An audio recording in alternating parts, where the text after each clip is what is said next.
Assalamualaikum warahmatullahi wabarakatuh. Saya Intan Zahra Triandini dari kelas 6B dengan NPM 206 akan memberikan jawaban mengenai proses inovasi pendidikan. Pertanyaan pertama yaitu jelaskan pengertian tentang proses keputusan inovasi.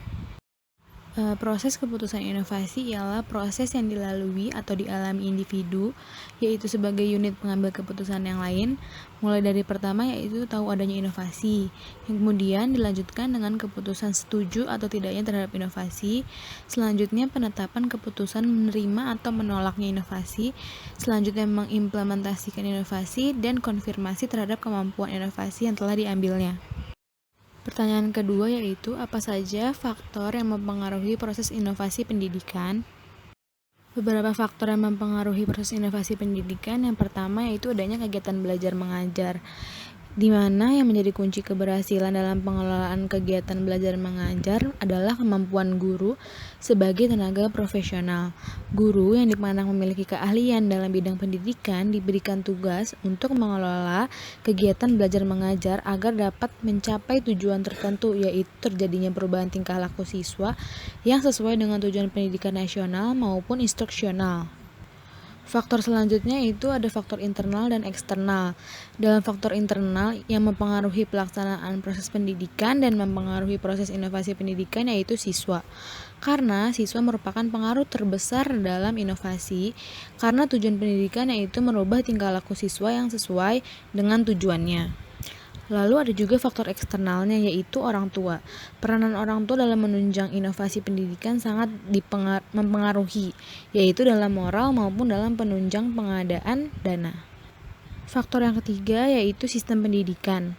Dalam penyelenggaraan pendidikan di sekolah yang diatur dalam aturan yang dibuat pemerintah, penanggung jawab sistem pendidikan yaitu Departemen Pendidikan Nasional, yaitu kaitannya dengan timbul berbagai permasalahan. Contoh, kewenangan guru dalam mengambil kebijakan dalam melakukan tugasnya yang disesuaikan dengan kondisi dan situasi yang ada, dan permasalahan lainnya yaitu kesempatan yang diberikan kepada guru untuk meningkatkan kemampuan profesional guna menghadapi tantangan zaman.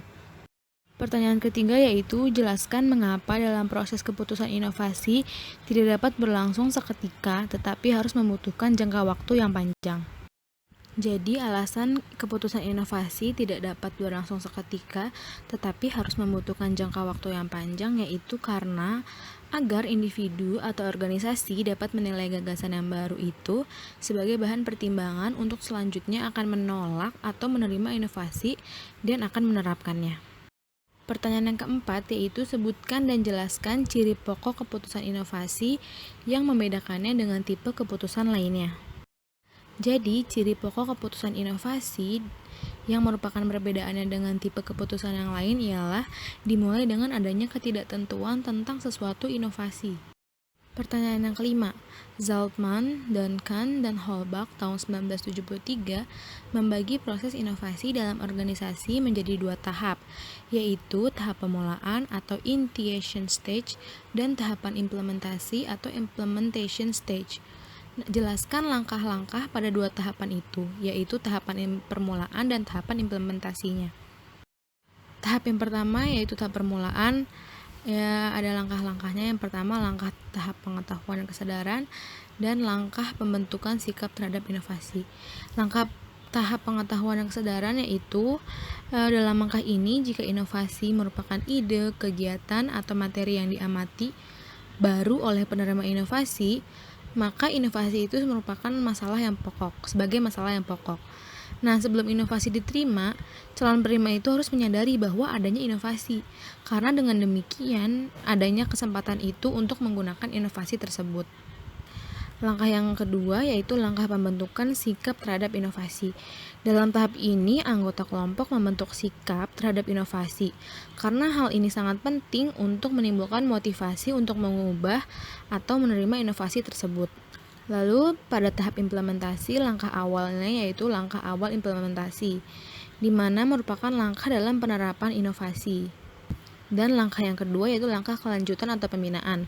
Langkah ini adalah langkah selanjutnya jika langkah yang pertama atau langkah awal implementasi telah berhasil, yaitu para anggota telah mengetahui dan memahami inovasi tersebut dan memiliki pengalaman dalam menerapkannya. maka langkah selanjutnya adalah hanya melanjutkan dan menjaga kelangsungan inovasi tersebut. Sekian jawaban saya mengenai proses inovasi pendidikan. Terima kasih. Wassalamualaikum warahmatullahi wabarakatuh.